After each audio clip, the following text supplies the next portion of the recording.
Welcome. Let's take a look at our big story. After a formal nomination of Donald Trump for president and Mike Pence for vice president on day one, the day two RNC was equally eventful. The First Lady of the United States, Melania Trump, spoke at length on various issues from coronavirus pandemic to the ongoing Black Lives Matter protests. She urged all the protesters to stop propagating violence in the name of justice.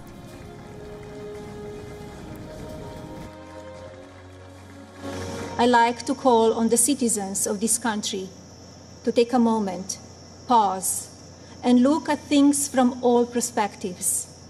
I urge people to come together in a civil manner so we can work and live up to our standard American ideals.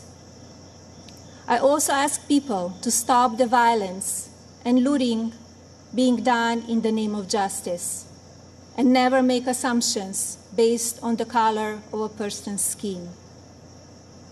Instead of tearing things down, let's reflect on our mistakes, be proud of our evolution, and look to our way forward.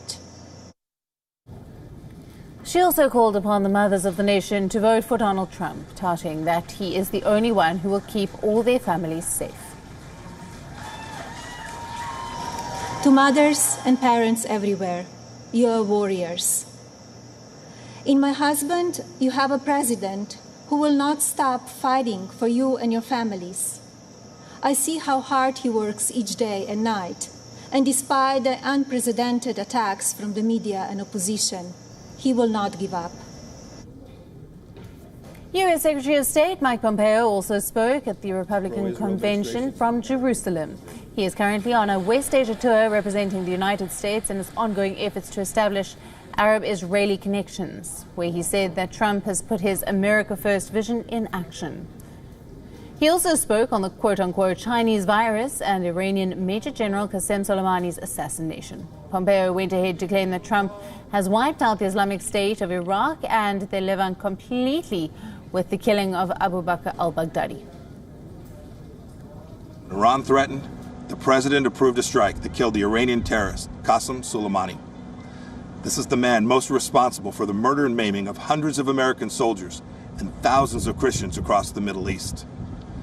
And you'll recall, too, that when the president took office, radical Islamic terrorists had beheaded Americans, and ISIS controlled a territory in the size of Great Britain. Today, because of the president's determination and leadership, the ISIS caliphate is wiped out. It's gone. Its evil leader, Abu Bakr al-Baghdadi, is dead. And our brave soldiers, they're on their way home. Two children of Donald Trump, Eric Trump and Tiffany Trump, also spoke at the convention, calling for 4 more years for the president. Listen in.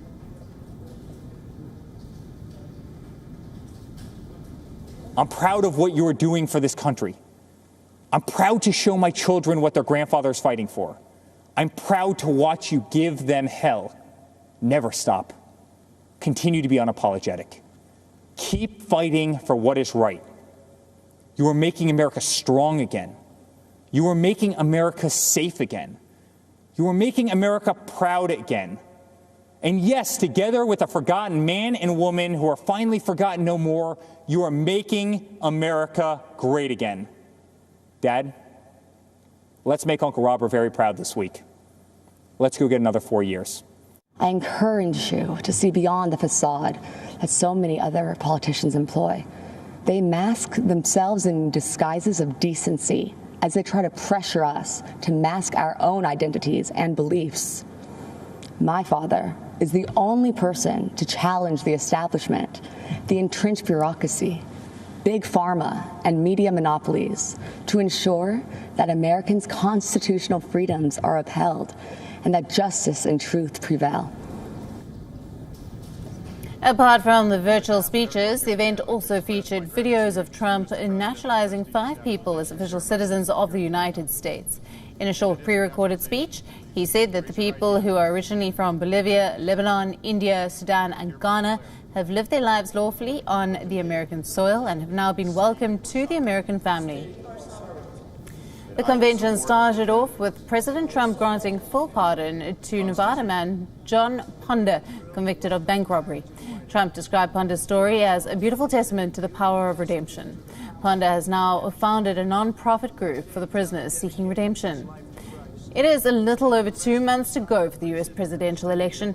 Democrats and Republicans are going into the final stretch of the campaign. Unlike their counterparts, the Republicans are holding a part digital, part in-person convention. This despite the United States remaining the worst affected country due to the coronavirus outbreak, with more than 5 million cases. Associated White House reporter Zeke Miller brings us more on this. The president really did tonight leverage his official office of the presidency in these two videos, which were produced by the White House. One of him signing a pardon for an ex-convict who now runs an acclaimed criminal reentry service, and the other essentially the president presiding over a naturalization ceremony for new Americans.